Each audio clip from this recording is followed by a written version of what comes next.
Welcome back, everyone. I am absolutely thrilled to have you here for today's explainer. Today, we are unpacking a really classic moral fable that's been passed down through generations. It's a story that dives deep into that timeless battle between integrity and corruption. And by breaking down this narrative today, we're going to see exactly how character, a ton of hard work, and, a little bit of clever street smarts can completely turn the tables on injustice. So, get comfortable and let's unpack the reward of honesty.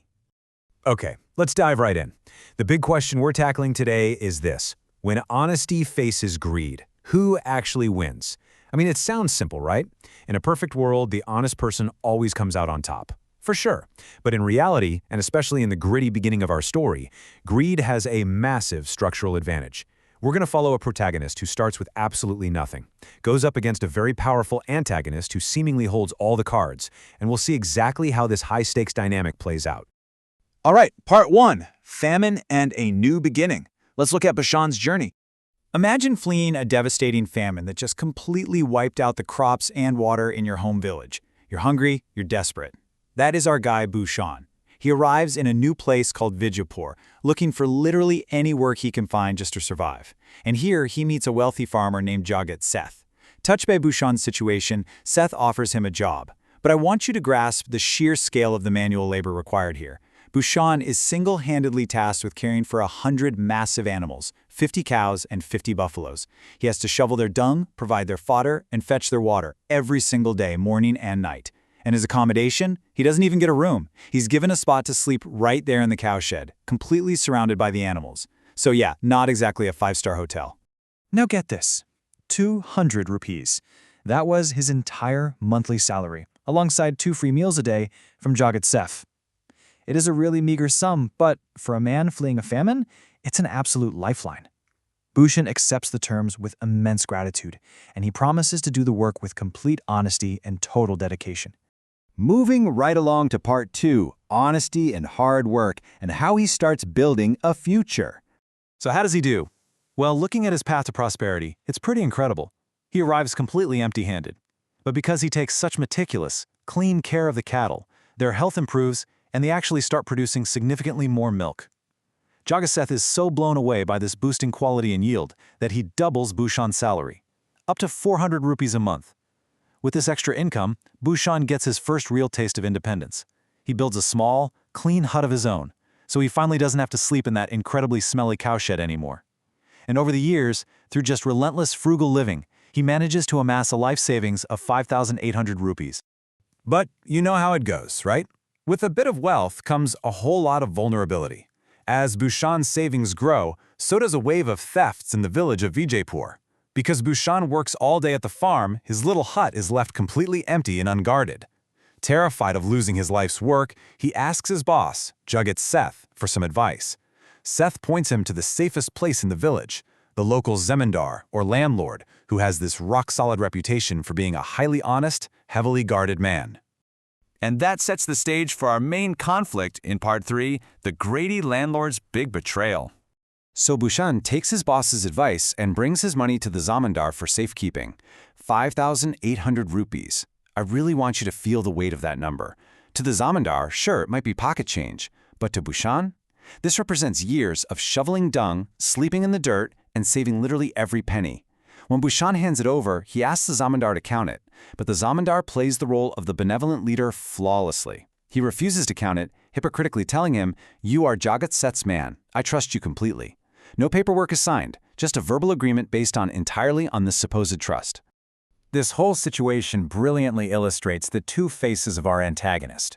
First, you have his public persona. He is viewed as this upstanding, honest man, completely trusted by wealthy merchants like Jagat Seth. But fast forward 2 years, Bhushan decides he wants to buy his own land and goes back to withdraw his funds. And that's when we see the terrifying private reality. The Zamindar flat out pretends he has no idea who Bhushan even is. Listen to what this guy says when Bhushan begs for his money back. The Zamindar says, "Do you have any stamped papers? I only do business on paper." The cruel irony here is just sickening.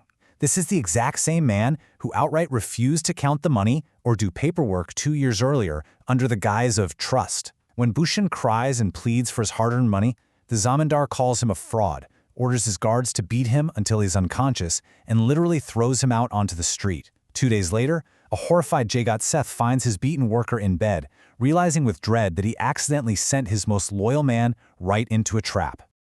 But Jagat Seth is a wealthy, powerful, and incredibly smart man, which brings us to Part 4, Jagat Seth's clever trick, an absolute masterclass of a heist.